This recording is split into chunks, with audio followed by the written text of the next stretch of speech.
and welcome back to the Girly Girl Bookworm. So today I have my long-awaited wrap up. I just realized that I haven't wrapped you up in forever, and I just realized I never put makeup on this morning. I am falling apart. I literally just thought I got myself ready and then sat here and realized I didn't put makeup on. It's okay, we're gonna do this anyways. So I have 3 books that I read prior to the readathon starting and 1 novella. So I'm going to talk about those first, and then I will talk about all the books that I read during the Buzz Readathon, which I also vlogged, so that vlog will be coming shortly. So the first book that I finished, I didn't even finish this in January. I finished this book right before January, so this is technically a 2018 read. I finished The One Day in December by Josie Silver. My goal was to finish this in December, and I did. And this follows a woman who is on a bus one night, and she spies this guy, and she makes this eye contact with him, and she's like, oh my god, this guy is the one, I need him. So she sees him, and circumstances, she's like, should I get off the bus and go to him? And he's kind of her opinion is does he get on the bus? But it ends up not working out, and they both end up, she doesn't get off and he doesn't get on, and now they haven't met. Fast forward another year, and she is looking for him all year long, where is this man that I am supposed to spend my life with? And she goes to a party, and she's with her best friend, and her roommate, her best friend is her roommate. And they're like, oh, I want you to meet this guy. I'm so crazy about him. And it turns out it's the guy from the bus stop.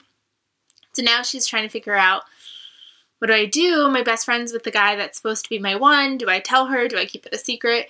And then it follows the next decade of their lives, of being in each other's lives and out of each other's lives and all this craziness. And I have to say, I thought it was good. I liked reading it, but I was kind of I don't know. It's one of those things that you obviously know what's going to end up happening in the end, but I don't know if that felt right to me. So I liked it, but I didn't necessarily love it. I gave it 4 stars. I wasn't part of that big cult love that for this book a lot of people are. I thought it was enjoyable. I didn't necessarily love where it ended up going, if that makes any sense. Then my first read of 2019, I ended up reading Sadie by Courtney Summers, and I am again part of the unpopular opinion. Everybody loved Sadie, and I felt it took me forever to get through. I had no interest in repicking this back up. I would put it down, and then I'd have to force myself to repick it back up and finish it. I did really like the podcast element of this. If you didn't know, this is about a girl, and her sister is dead, and she kind of is disappears herself, and so you get perspectives of this podcast who is looking for Sadie, and then you have the perspective of Sadie and her leaving her hometown, and she's on this hunt for what we think is her father or somebody who possibly actually hurt her sister. And so we're going through this journey, and I thought it was okay. I thought it was alright, but the fact that people are, obsessed with it, I don't see that. So unfortunately, I ended up giving it, 3 stars because I found it to be really dull, and I, know that I didn't listen to the audiobook, so I don't know if the audiobook would have hooked me a little bit more, but whenever I got to Sadie's parts, they just dragged, and I wasn't invested as much as I wanted to be. So unfortunately, this was a disappointment. And then I picked up, I don't remember the order, but I did read the novella of Aaron Watts, The Paper Princess, one that they just released. Now I can't think of what it's called. I think it's The Tarnished Crown. It's supposed to come after the 3rd book, I think. I don't remember, but it follows one of the brothers that we don't get a perspective of. And I found it to be good, but I just it was a novella, so I ended up giving it 4 stars just because I feel novellas are hard to get attached with because they're over before you know it. It definitely was a longer novella compared to some novellas I've read, so I did feel a bit flushed out. I just didn't necessarily see the point of having it.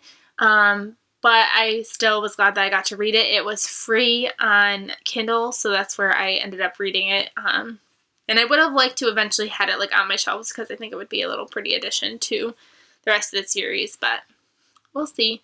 I felt like it was a teaser because I went on their Facebook group and people are like, well, what about more books, like more brothers? And they were like, no, we have nothing planned at this point. So like, it was like a little tease test. Like, here's a little snippet, but I'm not gonna like give you anything else. So it was okay. And then I read The Deal by let's just not say that, Elle Kennedy.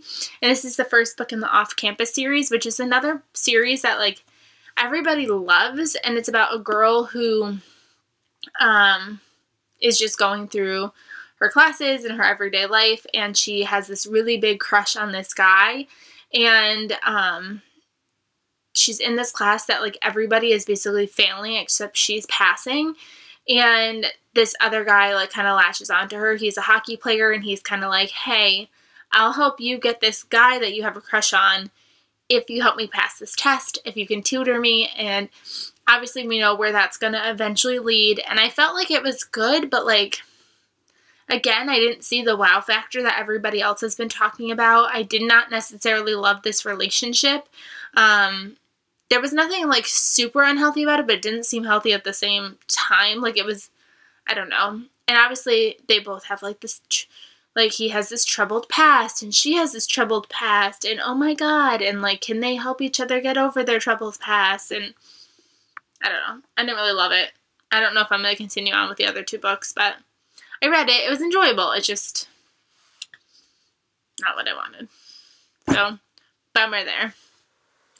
And then the Buzzword readathon started, and I had a rocky start to this as well. You'll notice when you watch my vlog.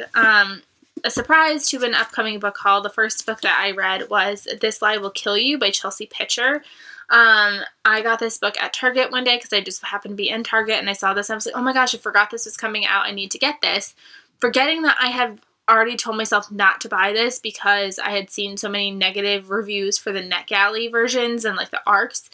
And I had forgotten all about it, and I, like, bought it, picked it up immediately, and just read it, and I was like, now I know why I wasn't supposed to buy this. Like, this is about these, like, 5 people, and a year ago there was a party, and someone ends up dying, and they kind of all, like, know something that had to do with it, and they secretly get invited to this party, the 5 of them, and if they go to this mansion, it's, like, a contest, and you could win up to, like, $50,000 or like $500,000. No, just $50,000.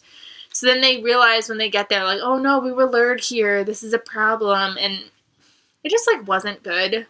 There's nothing necessarily that was like really bad about it. It's just like, it was really confusing. It changed perspectives. It changed like between the past and present without like really telling you that it was doing that. And it was alright. It was just weird. I didn't like it, unfortunately, and I agree with most of the reviews that have been posted on this.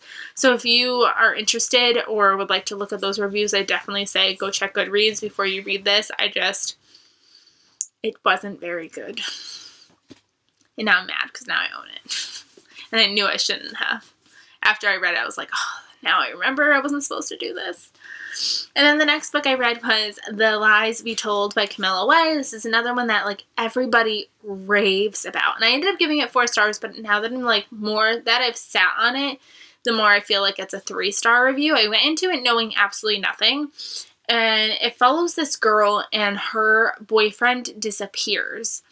So then we are getting alternate perspectives of this girl whose boyfriend disappeared and then this mother of this daughter, and we don't know how they're connected at all, but the one with the daughter perspective is like her daughter is very like has like these psychotic tendencies, like killing birds and like setting fires to things. So like we don't know how they're connected at all. And like the connection ended up being like a okay twist, like I got it, but like it was like torture leading up to it because it just like felt like it was dragging. Like we're looking for this boyfriend, but nothing is coming out, and it just like then she starts talking to this other guy, and like that guy twist was like, why? Like it was stupid. I don't know. I didn't love it as much as everybody else did. I didn't get sucked into it as everybody else did. I just found it to be an okay read, and it was what it was.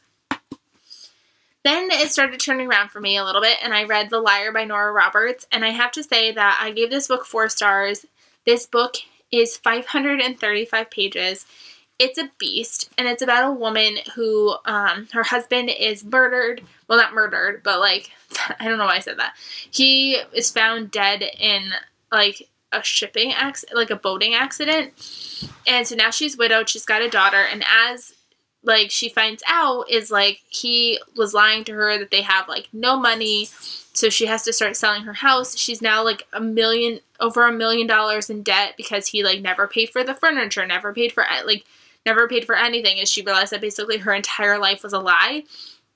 And she goes back home to the town that she's kind of abandoned, back to her parents, this very small town in, I believe, Tennessee, and she's trying to get her roots back.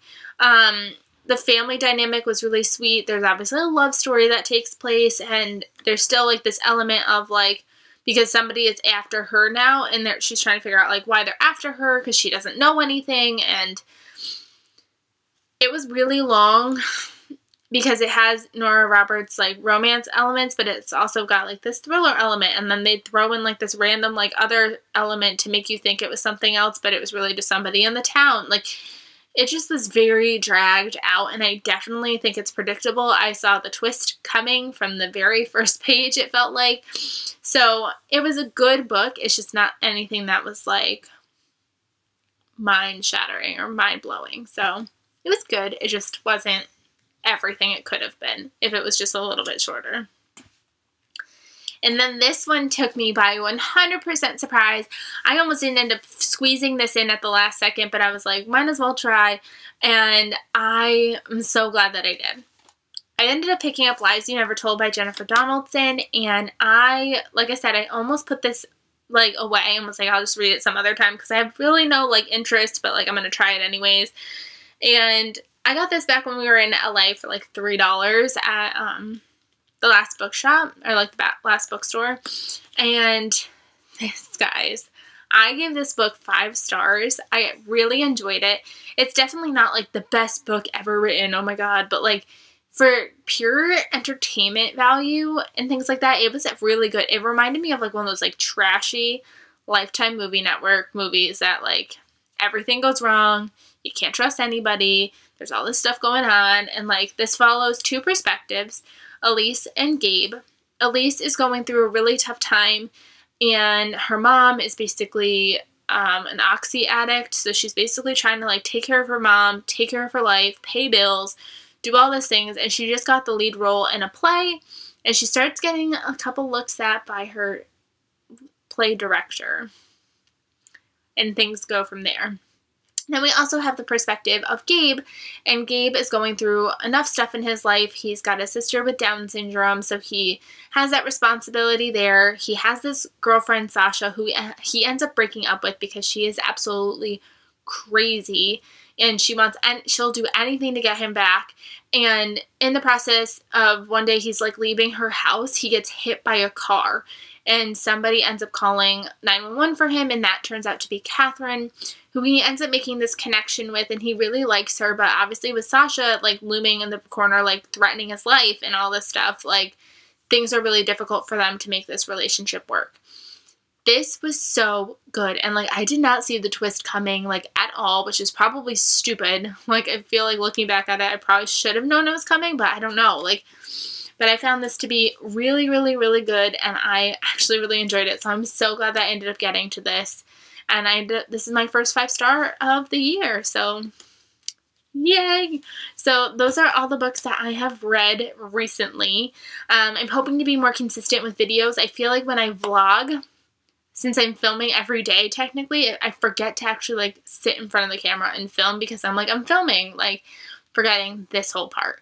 So I think what I'm going to do, I talked about it a little bit at the end of the vlog, which obviously isn't edited and posted yet, but I think I'm going to start doing vlogs every other week because people love these vlogs. I have no idea why. I do nothing exciting, but apparently you guys love them. So I think maybe I'll vlog every other week so that way, like, I have a vlog from last week. This week I can catch up on actual regular filming, and then next week I can vlog, and then the next week I'll catch up on regular filming and, like, go that way. Because you guys seem to like these vlogs, and I'll keep doing them if that's what you're interested in. I'm not doing anything exciting. But it was nice to have last week, the week before, as a nice, like, break, especially after vlogging, like, for 4 or 5 straight weeks. It was nice to just, like, take a break. So, yeah, I think that's what I'm going to do. I think I'm going to vlog every other week and see how that goes. But I hope you guys enjoyed this video. Maybe you found something new to read. Maybe you found something to stay away from. I don't know. So I hope you guys enjoyed, and I will see you guys in my next video. Bye, everybody.